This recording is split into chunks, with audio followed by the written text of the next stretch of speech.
भाई साहब को तो पहचानते ही होंगे आप। अर्नब गोस्वामी नाम है इनका। आर भारत चैनल के एडिटर इन चीफ, वैसे ये चैनल के मालिक भी हैं। मोदी के परम भक्त, एकदम पक्के वाले, कोई दाएं बाएं नहीं, एकदम फोकस्ड। इनके लिए देश का मतलब मोदी और देश हित मतलब मोदी हित, कोई कंफ्यूजन नहीं है। पत्रकारिता के बुनियादी उसूलों से रत्ती भर भी इनका कोई लेना देना नहीं। 2014 के पहले रहा होगा, उसके बाद नहीं। बीते 9 सालों में भाई साहब ने मोदी की चापलूसी का रिकॉर्ड बनाया है। चापलूसों के श्रृंखला में टॉप पोजीशन पर है। हर रोज हर रात मोदी के भजन के झाल और आरती के थाल लेकर अपने टीवी चैनल पर आना और बीजेपी के नैरेटिव को आगे बढ़ाना, खाद पानी देना इनकी फितरत है। लेकिन पता नहीं इन्हें क्या हो गया कि हजारों लोग इनके वायरल वीडियो देखकर सोशल मीडिया पर सवाल पूछ रहे हैं कि आखिर क्या हो गया अर्नब गोस्वामी को। लोग इनके वीडियो देखकर पूछ रहे हैं कि वही वाला अर्नब गोस्वामी है ना, यह वैसी बातें कैसे कर रहा है? अर्नब बदल रहा है क्या? अर्नब को सद्बुद्धि आ गई क्या? आज सूरज किधर से निकला कि अर्नब गोस्वामी ऐसी बातें कर रहा है? अर्नब तो ऐसे बोल नहीं सकता, तो फिर अर्नब ऐसे कैसे बोल रहा है? अर्नब तुम ठीक तो हो यार? तुम तो मोदी की चाटुकारिता करते करते यहां तक 9 सालों में पहुंचे हो, तो फिर आज वाजिब सवाल कैसे पूछ रहे हो? ऐसे बहुत सारे सवाल पूछे जा रहे हैं भाई साहब के वायरल वीडियो के कमेंट में या ट्विटर पर ट्रेंड कर रहा है। उसमें अर्नब गोस्वामी का एक वीडियो दरअसल वायरल हुआ है। उसी वीडियो को देखकर सब लोग हैरान हैं और कमेंट की वजह से लगातार ट्रेंडिंग में है। सब हैरान हैं कि ये तो कोई और अर्नब लग रहा है, अर्नब तो ऐसा था नहीं, तो ऐसा कैसे हो गया? लोगों को अर्नब के बदले रूप को हजम करना मुश्किल हो रहा है, और अगर ऐसा है तो इसकी वजह है रिपब्लिक भारत और आर भारत के editor in chief Arnab Goswami को घोषित तौर पर मोदी की सत्ता का ढिंढोरची माना जाता है। जो तुमको हो पसंद वही बात करेंगे टाइप की पत्रकारिता करने वाले अर्नब गोस्वामी से किसी को अपेक्षा नहीं होती कि वो मोदी, अमित शाह और योगी से कोई सवाल करेंगे या बीजेपी को कभी कटघरे में खड़ा करेंगे। सवाल कर सकते हैं, आम चूसने वाला, खुश करने वाला, लेकिन तीखे सवाल करेंगे किसी को अपेक्षा नहीं है। बीजेपी के सत्ताधीशों से अर्नब को सवाल करते बीते सालों में कभी देखा भी नहीं गया। हमेशा विपक्ष के खिलाफ एजेंडा चलाना, नैरेटिव तैयार करना और मोदी की सत्ता के पक्ष में खड़े होकर चीखना चिल्लाना, यही अर्नब गोस्वामी की पहचान है। बीच बीच में हिंदू मुसलमान करना और खुद को सनातनी और हिंदुत्ववादी घोषित करना, यह भी। लेकिन यही अर्नब गोस्वामी अगर अपनी पहचान से अलग हटकर कुछ जेन्युइन बात करने लगे तो हैरानी लाजमी है। और वैसे भी जिस पर से यकीन उठ जाए कि वो कभी मोदी की सत्ता से भी सवाल पूछने की हिम्मत दिखाएगा, वो अगर थोड़ा भी तेवर दिखाए तो लोगों को हैरानी होती है, यकीन नहीं होता, कुछ संदेह भी पैदा हो जाता है। अरे ये कैसे हो रहा है? यही हुआ 80 दिनों से मणिपुर में हो रही हिंसा के बाद पता नहीं कैसे अर्नब गोस्वामी का परसों रात ईमान जाग उठा, उसके भीतर का इंसान जाग उठा, पत्रकारिता जाग उठी।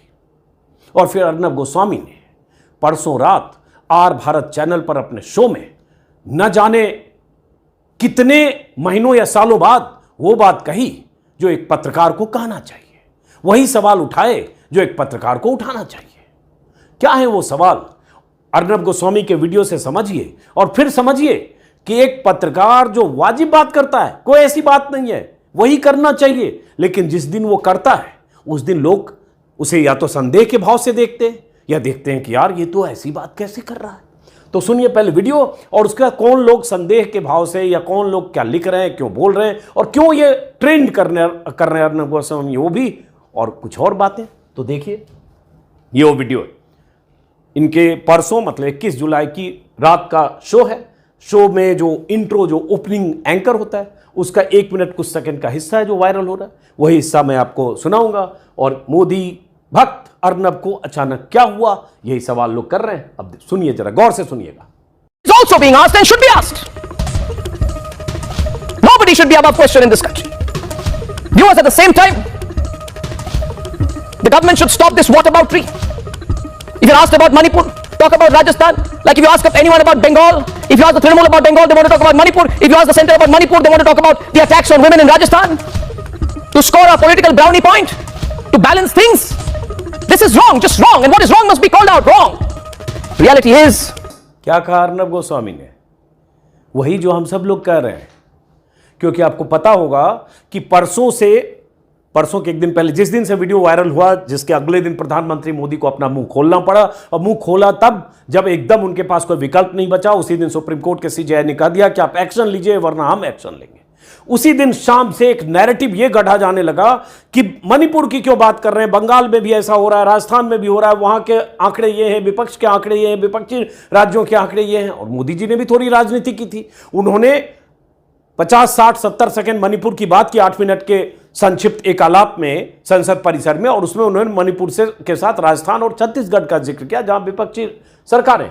तो अर्नब गोस्वामी ने यही कहा कि कोई सवालों से ऊपर नहीं होना चाहिए और सरकार को व्हाट एबाउटरी बंद करना चाहिए। मणिपुर के बारे में सवाल हो तो बंगाल और बाकी राज्यों के बारे में नहीं होने चाहिए। बात है, एक सवाल का जवाब पहले दीजिए, उसके जवाब में आप बाकी जगह के कुछ, वहां भी बात अगर नाइंसाफी हो रही है महिलाओं के साथ बंगाल में तो उस पर भी बात हो, राजस्थान में तो उस पर भी बात हो, छत्तीसगढ़ में तो उस पर भी बात हो, लेकिन मणिपुर की बात को दफन करके, नजरअंदाज करके या उसके असर को कम करने के लिए वो मत करो। वो अर्नब गोस्वामी ने कहा। यह अपेक्षा हम नहीं करते, हजारों लोग नहीं करते, लाखों करोड़ों लोग नहीं करते। इसलिए सुनिए। The government has complicated things and made a terrible mistake after mistake after mistake, and it is doing a mistake and carrying out a mistake in perpetuity by not sacking the Chief Minister N. Biren Singh. And truth be told, if the opposition had been in power in Manipur, if Manipur would have been an opposition ruled state, the center would have probably thought of imposing 365 by now. Manipur को लेकर अर्नब गोस्वामी ने कही कि अगर मणिपुर में विपक्ष की सरकार होती तो केंद्र सरकार आर्टिकल 365 का इस्तेमाल करती, सरकार के खिलाफ कार्रवाई होती। लेकिन चूंकि वहां मणिपुर में बीजेपी है, ये इन्होंने कहा नहीं लेकिन मैं कह रहा हूं, लेकिन इन्होंने जरूर कहा कि एन बीरेन सिंह के खिलाफ एक्शन होना चाहिए। एन बीरेन सिंह जो मणिपुर के चीफ मिनिस्टर हैं। और 365 में क्या होता है, 365 के बारे में बता दूं, ऐसे आमतौर पर लोग 356 जानते हैं जिसके तहत सरकार को बर्खास्त किया जाता है और बहुत पॉपुलर है। हर दौर में हर सरकार ने, केंद्र सरकार ने 356 का इस्तेमाल किया, लेकिन 365 क्या जिसका जिक्र अर्नब ने किया। Article 365 of the Constitution of India. Article 365 is a provision of the Constitution of India that deals with emergency situation. It allows for the government to take control of states in case of national emergency or if there is an immediate threat to public order. हालांकि थोड़ा diluted ही है, 356 का इस्तेमाल होना चाहिए ऐसे मामले में, लेकिन फिर भी चलिए इतना तो बोला। और बार बार ये कहना कि गलत है, व्हाट एबाउटरी बंद होना चाहिए। मणिपुर का जिक्र हो रहा है तो दूसरी जगह का जिक्र क्यों कर रहे हैं? So trying to deflect will not help. We need a solution. The center and the state government have made a series of mistakes. They need to stop now, and we're debating this tonight. Centre और state ने बहुत सारी गलतियां की है, लगातार गलतियां की है, इसलिए ये हर हाल में रुकना चाहिए। ये उन्होंने साफ साफ कहा कि विपक्ष की सरकार मणिपुर में होती तो केंद्र सरकार एक्शन ले चुकी होती उस सरकार के खिलाफ, लेकिन सरकार तो बीजेपी की है और बेशर्मी से बीजेपी का नेतृत्व प्रधानमंत्री मोदी, अमित शाह मणिपुर के चीफ मिनिस्टर को बचाने में लगे हैं और मणिपुर के चीफ मिनिस्टर बेशर्म बयान दे रहे हैं। वो कह रहे हैं ऐसी घटनाएं तो बहुत हो रही है, 100 FIR हो रहा है और आप एक की क्यों बात कर रहे हैं? आए दिन ऐसे FIR हो रहे हैं। इतनी बेशर्मी करके भी मुख्यमंत्री अपने पद पर टिका है, प्रधानमंत्री और गृह मंत्री उसके खिलाफ कोई कार्रवाई नहीं कर रहे। अर्नब गोस्वामी ने पहली बार इस तरह की कोई बात बोली। हालांकि बीच बीच में 4-5 महीने में कभी इनका ईमान जग जाता है।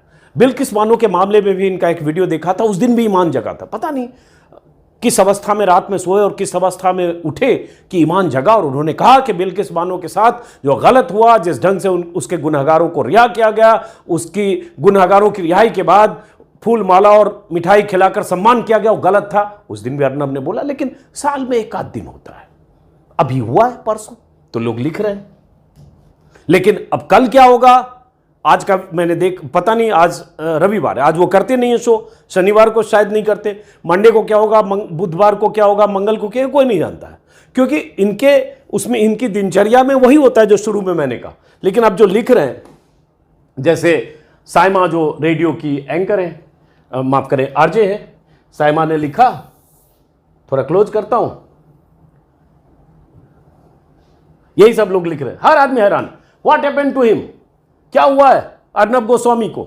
ये शशिकांत शर्मा है या अशोक गहलोत के एडवाइजर या ओएसडी है, अर्नब को क्या हुआ, हर आदमी यही चौंका हुआ है कि अर्नब को हुआ क्या, अर्नब तो ऐसा था नहीं, अर्नब तो ऐसे बोलता नहीं है। ये कोई दूसरा ट्विटर हैंडल है, कोई दूसरा ट्विटर हैंडल है अभय, इसमें उन्होंने लिखा Arnab is pointing out government mistake and slamming the government, is Arnab okay, what happened to him, मतलब अर्नब को क्या हुआ है, अर्नब ठीक है क्या, ऐसे बहुत सारे लोग लिख रहे हैं। ये भी एक ट्विटर हैंडल है, वहां भी लिखा गया ये अर्नब को क्या हो गया आज, तबीयत तो ठीक है ना, he is asking question to Modi government, तबीयत तो ठीक है ना, यही लगता है। यहां भी कोई रोहिणी आनंद ने भी लिखा Arnab Goswami questions the government on the things happening in Manipur, this shows that things are worse in Manipur. एक लिखा अभय ने 1 minute of honest journalism in last 9 years and boom Arnab trending, Arnab चूंकि ट्रेंड कर रहे हैं, सुबह मेरे ख्याल से हजारों ट्वीट सुबह तक हो चुके हैं, तो ये लगातार ऐसे लिखे जा रहे हैं अर्नब के बारे में। अब देखिए मैंने फिर कहा कि ये बेसिक है, ये बेसिक मिनिमम है कि अगर मणिपुर में ऐसा हुआ तो आप उस पर बोलिए, अगर उस पर भटकाने की कोशिश की जा रही है, जहां दूसरी जगह नाइंसाफी है उस पर भी बात करिए, लेकिन भटकाने मत दीजिए जो बीजेपी कर रही है। कल भी अनुराग ठाकुर ने उसको राजस्थान के आंकड़े, यहां के आंकड़े, भाई वहां तो बताओ, अब बंगाल में हुआ उस पर भी बात करो, लेकिन अभी पहले यह बताओ कि मणिपुर पर 78 दिन तक चुप क्यों थे प्रधानमंत्री, पहले यह बताओ कि मणिपुर पर 78 दिन की चुप्पी के बाद चुप्पी तोड़ी भी तो मुख्यमंत्री को हटाया क्यों नहीं गया, पहले यह बताओ कि मणिपुर पर क्यों कहना पड़ा सुप्रीम कोर्ट को कि आप एक्शन लीजिए वरना हम एक्शन लेंगे, पहले यह बताओ कि प्रधानमंत्री ने और आपकी सरकार ने 78 दिनों में क्या किया, पहले यह बताओ कि मणिपुर में 1 नहीं 2 नहीं 10 नहीं 20 नहीं 150 लोग मारे गए, 5000 घर जलाए गए, राज्यपाल तक कह रही है कि मैंने ऊपर को बता दिया है, राज्यपाल कह रही है हालात बेकाबू है, जिंदगी में मैंने इतना कुछ नहीं देखा, और उसके बाद उसको दबाने में लगे हैं। मीडिया का बहुत बड़ा तबका आपके साथ है, यहां हो रहा है वहां हो रहा है राजस्थान में हो रहा है, ये कर रहे हैं तो भारत, लेकिन अर्नब ने भी बोला। अब ये कोई आशीष ने लिखा सरप्राइज, अर्नब गोस्वामी मणिपुर इंसिडेंट्स के ऊपर सवाल पूछ रहा है गवर्नमेंट से। अब बताइए ये तो बहुत बेसिक चीज है, लेकिन लोग सरप्राइज है कि सरप्राइज कर रहे हैं कि अर्नब गोस्वामी भी सवाल पूछ रहा है। किसी आशीष ने लिखा, यहां कोई सुरभि है, ये भी लिख रहे, wow I can't believe this, Arnab change of heart और व्हाट, ये देखिए ये इधर भी है।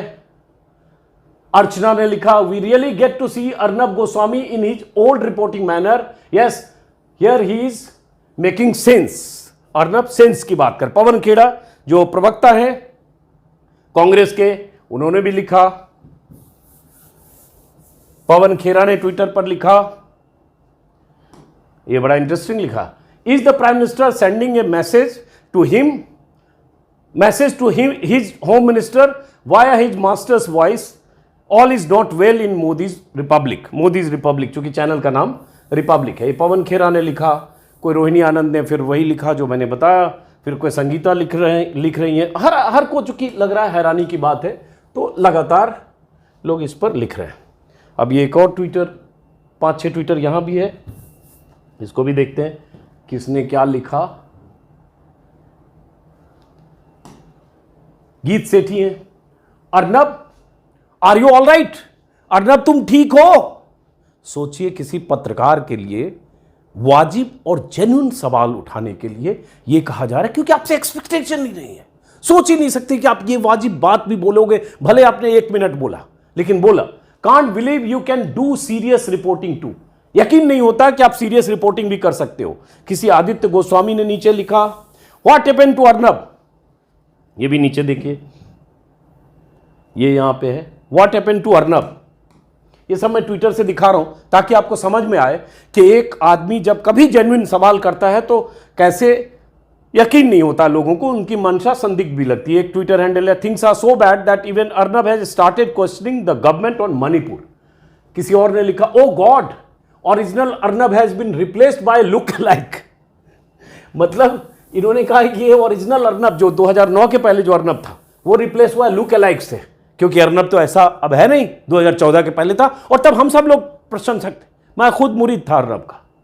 क्योंकि 2014 के पहले 10, 11, 12, 13 उस समय की पत्रकारिता और तेवर याद कीजिए। अर्नब और बहुत सारे लोग जितने देश में घपले, घोटाले, खुलासे, सरकार से सवाल, क्योंकि सवाल कटघरे में थे, सरकार कटघरे में थी, तो अर्नब उस दौर का अर्नब और उसके बाद सत्ता के सामने नतमस्तक अर्नब। तो वही लिखा कि यकीन नहीं हो रहा है। एक मनीषा पांडे है जो न्यूज़ लॉन्ड्री में, जिनके बहुत अच्छे शोज आते हैं, बहुत सेंस के साथ बात करती हैं, खासतौर से मीडिया को लेकर उनका, तो उन्होंने एक जेन्युइन बात उठाई मनीषा ने, इसको भी देखा जाना चाहिए। मनीषा ने लिखा कि Arnab has done one discussion on Manipur since the violence broke out in May till the very night the viral video came out. So his outrage against BJP government is just some face saving. मतलब इन्होंने कहा कि ये सिर्फ face saving है कि इतने दिन से मणिपुर में वायलेंस हो रहा है और सिर्फ अर्नब ने एक डिबेट मणिपुर पे किया, तो ये भी एक पक्ष है। क्या इतने दिन से बात हो रही है, आपने कभी बात नहीं किया, आज अचानक बोल के आप ये कर रहे हो। फिर यहाँ कोई है, आदित्य ने लिखा है व्हाट हैपेंड टू अर्नब। तो ऐसे बहुत सारे लोग लगातार, जैसा कि मैंने कहा, ट्वीट कर रहे हैं। सबको यही संदेह है कि अर्नब को हुआ क्या। कोई overseas Congress, Indian overseas Congress कोई ट्विटर हैंडल है, इसमें Arnab's attempt is to save his master and Shah by making Biren Singh the scapegoat, don't be mistaken by his drama. इन्होंने कहा अर्नब के नाटक पर से आप भ्रम में मत रहो, कंफ्यूज मत करो। अर्नब मतलब जो भी इनके पॉलिटिकल मास्टर है, इनका कहना है उनके निर्देश पर जो मणिपुर के चीफ मिनिस्टर हैं उनको बलि का बकरा बनाने के लिए सब कर रहे हैं। दराब फारूकी ने लिखा, ये बहुत इंपॉर्टेंट है, इन्होंने लिखा, मैं इसको थोड़ा बड़ा करता हूं ताकि आपको टेक्स्ट भी दिखे, देखिए। इन्होंने लिखा what Arnab has said is normal and basic truth. Arnab ने जो कहा बहुत ही नॉर्मल है, बेसिक है, वही मैंने शुरू में कहा, इट इज नथिंग स्पेशल, कोई नई बात नहीं, यही कहना चाहिए, यही कहने के लिए हम लोग इस पेशे में आए। Sometimes people tell the truth just to change the taste of their mouth. अब ये एक बात जो आशंका, संदेह अर्नब की मंशा पर है कि कभी कभी मुंह का स्वाद बदलने के लिए लोग सच बोल देते हैं। तो ये इन्होंने दराब फारूकी ने लिखा, बहुत सही बात है वैसे अगर आप देखें तो, चूंकि संदेह है। ये प्रंजय गुहा ठकुरता सीनियर बिजनेस करस्पॉन्डेंट रहे हैं, एडिटर रहे हैं, और इन्होंने इस दौर में बहुत कुछ झेला भी है। उन्होंने लिखा, hello Shri Arnab Goswami, hello Shri Arnab Goswami, now what is happen to you, surprise, तुम्हें हुआ क्या अर्नब, सरप्राइज सरप्राइज, 2 बार इन्होंने सरप्राइज सरप्राइज लिखा, किसी को भी हो रहा है। Where will the money from the ads come from, कहां से आएगा पैसा अगर ये करोगे तो। खैर, तो ये सब बहुत सारे लोग लिख रहे हैं जो मैंने आपको बताया। और अब बात आती है कि ऐसी स्थिति आई क्यों। ये एक ट्वीट है Nirmal Jyoti, what happened to Arnab Goswami, Arnab को हुआ क्या है, am I dreaming, is this AI generated. इन्होंने एक नया एंगल दिया, ये तो ठीक है कि क्या मैं सपना देख रहा हूं या ये आर्टिफिशियल इंटेलिजेंस जनरेटेड है, यकीन नहीं हो रहा कि अर्नब ये कर रहे हैं। शांतनु है, उन्होंने भी लिखा वही कि अर्नब पर यकीन नहीं हो रहा है। बराबर, तो ये ट्वीट है जो आपने देखा और ये संदेह मंशा पर। अब बात आती है कि ये हर एंकर को या हर चैनल को या हर पत्रकार को करना चाहिए, इसमें कोई नई बात नहीं है और यही पेशा है, यही इस पेशे के न्यूनतम मानदंड है। न्यूनतम मानदंड बोल रहा हूं, हम लोग भी न्यूनतम भी पूरा कर ले तो बहुत है, लेकिन चूंकि आप एक्सपेक्ट नहीं करते इसलिए सब लोग चौंके हुए हैं। अब हुआ क्या है, एक मुख्यमंत्री जो मामले पर लीपापोती करने के लिए इस हद तक कह रहा है कि ये ऐसी बहुत सारी एफआईआर होती है, 100 एफआईआर होती है, इसमें नया क्या है। वो मुख्यमंत्री जिसका पूरा सिस्टम फेल्योर था, जिसके राज में 4 मई को महिलाओं के साथ, लड़कियों के साथ दरिंदगी होती है, उसके भाई पिता को मार दिया जाता है, पुलिस वाले बचाने के लिए, पुलिस वालों के संरक्षण में वो परिवार या जो कुकी महिलाएं थी वो जाती हैं कि पुलिस वाले के पास है, हम सेफ हैं, पुलिस वाले ले जाकर भीड़ के पास छोड़ते हैं, ये सब ऑन रिकॉर्ड है। और उसके बाद 18 मई को एफआईआर होती है और उसके बाद 19 जुलाई को जब वीडियो वायरल होता है तब पता चलता है 20-21 को गिरफ्तारियां हुई है, 5 या 6 गिरफ्तारी हुई, जबकि उस भीड़ में, उस वीडियो में सैकड़ों लोग दिख रहे हैं। लेकिन बात वहीं रुकती नहीं है। मुख्यमंत्री का बेशर्मी से यह कहना कि ऐसी बहुत सारी घटनाएं होती है, बहुत नॉर्मल, जैसे होता है ना बड़े बड़े शहरों में छोटी छोटी बातें होती रहती हैं, उस तरह की बात करना। आज भी खबर आई है, मैं भास्कर में देख रहा हूं, वैभव पलनीटकर हैं जो चौथी बार गए हैं वहां इम्फाल। उन्होंने बताया है अपनी रिपोर्ट में भी कुछ देर पहले देखा कि 4 मई को 2 महिलाओं को निर्वस्त्र कर घुमाने के साथ एक और घटना हुई थी। उसी दिन दो और लड़कियों के साथ रेप कर हत्या कर दी गई थी। यह घटना कांग पोकपी जिले के कोनुंग ममांग इलाके में हुई। यह जगह दूसरे घटना स्थल से 40 किलोमीटर दूर है। पीड़ितों के साथ काम करने वाले एक शख्स ने बताया कि एक लड़की की उम्र 24 और दूसरी की 21 थी। दोनों गैराज में काम करती थी। उस दिन भीड़ में महिलाएं भी आई थी। उन महिलाओं ने ही भीड़ में मौजूद मर्दों के साथ उनका रेप करने को कहा। इसके बाद लड़कियों को कमरे में ले गए, लाइट बंद कर दी, उनके मुंह पर कपड़ा बांध दिया गया। 1.5 घंटे बाद उनको घसीटते हुए बाहर लाया गया। उनके शरीर पर कपड़े नहीं थे, खून से लथपथ थी, उनके बाल भी कटे हुए थे। 6 मई को 0 एफआईआर दर्ज की गई। दैनिक भास्कर के रिपोर्टर ने दोनों लड़कियों में से एक की मां की बात की। उन्होंने बताया कि 16 मई को उन्होंने सैकुल पुलिस स्टेशन में 0 एफआईआर दर्ज कराई थी। डरे होने की वजह से रिपोर्ट पहले कराने की हिम्मत नहीं हुई। बाद में माहौल थोड़ा शांत हुआ तो रिपोर्ट दर्ज कराई गई। पुलिस को अभी तक नहीं मिले पीड़ित लड़कियों के शव। एफआईआर के मुताबिक दोनों लड़कियों का रेप हुआ, उन्हें टॉर्चर किया गया और बाद में बेरहमी से हत्या कर दी गई। और घटना के वक्त 100-200 लोग वहां मौजूद थे। अब ऐसी बहुत सारी घटनाएं, बहुत सारी जानकारियां मेरे पास भी कोई वीडियो भेज देता है। वीडियो आप प्ले करेंगे 10-20 सेकंड के बाद लगता है कि हे भगवान क्या हो रहा है। और ये सब अखबारों में छप रहा था, ये सब सुप्रीम कोर्ट में इस पर बात हो रही थी। उस पर भी एक वीडियो बनाऊंगा। सुप्रीम कोर्ट की भी नींद कहें तो देर से क्यों खुली। लेकिन एक घटना हो तो एक, कल शायद आपने देखा होगा, जाना होगा, हमने भी अपने वीडियो में जिक्र किया कि कारगिल का एक जांबाज जिसने मोर्चे पर, कारगिल के मोर्चे पर जिसने देश के लिए लड़ाई लड़ी, उसने कहा कि मैं अपनी पत्नी की लाज नहीं बचा सका। मैंने भारत के लिए सरहद पर दुश्मनों से लोहा लिया लेकिन अपनी पत्नी और परिवार की लाज नहीं बचा पाया। उनके नापाक इरादों, दंगाइयों के नापाक इरादों के सामने मैं विफल रहा। उसमें उन्होंने कहा था 2 महिलाओं को निर्वस्त्र कर घुमाने के मामले में एक महिला उस सूबेदार की पत्नी है जिस सूबेदार ने कहा। उन्होंने बताया कि 1000 की भीड़ से मैं घर, पत्नी और गांव वालों को बचा नहीं पाया। पुलिस वालों ने हमें सुरक्षा नहीं दी। 3 घंटे तक भीड़ दरिंदगी करती रही। मेरी पत्नी ने किसी तरह एक गांव में पनाह ली। कई दिनों तक वो सदमे में थी। वायरल वीडियो में निर्वस्त्र होने को मजबूर एक अन्य युवती की मां का कहना है कि वो अब अपने गांव कभी नहीं लौटेगी। अब ये सब बातें एक्चुअली बार बार कहना, बोलना भी एक टॉर्चर से गुजरना है। लेकिन यहाँ फिर मीडिया की भूमिका, सरकार की भूमिका, जो एक आप ऐसे मामलों में सरकार को कटघरे में खड़ा करते हैं, प्रधानमंत्री से सवाल पूछते हैं। अगर मुख्यमंत्री के खिलाफ कार्रवाई नहीं होती है तो मुख्यमंत्री को से सवाल पूछते हैं। और अगर एनसीडब्ल्यू की चीफ जो है रेखा शर्मा, बीजेपी लीडर, वो कह रहे हैं कि हमने 3 बार या 4 बार नोटिस भेजा या सरकार से कोई जानकारी मांगी, कोई उनको रेस्पॉन्ड नहीं किया। ये अगर जानकारी मिलती है कि एनसीडब्ल्यू को भी 6 शिकायतें मिली तो एनसीडब्ल्यू की भी नींद नहीं टूटी। ऐसे बहुत सारी चीज़ें हैं। तो सवाल तो वहां होना चाहिए जिनकी विफलताएं हैं और जो आज भी बचा रहे हैं, आज भी कवच बनकर उस मुख्यमंत्री के साथ खड़े, जबकि मुख्यमंत्री की छुट्टी हो जानी चाहिए थी। प्रेसिडेंट रूल लगे अगर कुछ नहीं संभल रहा। क्योंकि अभी भी खबर जो अभी मैं देख रहा हूं भास्कर में कि आज भी चुरचांदपुर और इम्फाल के पास मैतेई और कुकी समुदाय के बीच शनिवार को रात भर फायरिंग हुई, मतलब कल रात। इस दौरान ऑटोमेटिक राइफल्स, पॉम्पी गन्स, विस्फोटकों से हमला किया गया। विष्णुपुर के एक इलाके में भीड़ ने एक स्कूल और कई घरों में आग लगा दी। मौके पर सीआरपीएफ, बीएसएफ, असम राइफल के जवान तैनात हैं। और सुबह 9 बजे भी थोरबुंग, कोंगवाई के अंदरूनी इलाकों में फायरिंग हो रही थी। सुबह 9 बजे जब मैं रिकॉर्ड कर रहा हूं, इससे 2 घंटे पहले। तो ये तो स्थिति है और इस स्थिति पर लीपापोती रहे, इसलिए अब कहीं के आंकड़े ले आओ, कहीं का राजस्थान की कहानी बता। अरे भाई, राजस्थान की बताओगे फिर एमपी की भी बताओ। फिर ये कौन से राज्य में नहीं हो रहा है? एमपी में पेशाब कांड नहीं हुआ था क्या अभी? तो ये ऐसी घटनाओं का हम वही व्हाट अबाउट जो अर्नब ने कहा, कल भी मैंने भी अपने वीडियो में कहा कि हर समय इसका उससे जोड़ के, इसका उसको जोड़ के आप असर को कम करने की कोशिश करते हैं। हर घटना अलग है और हर घटना पर एक्शन होना चाहिए, हर घटना की बात होनी चाहिए।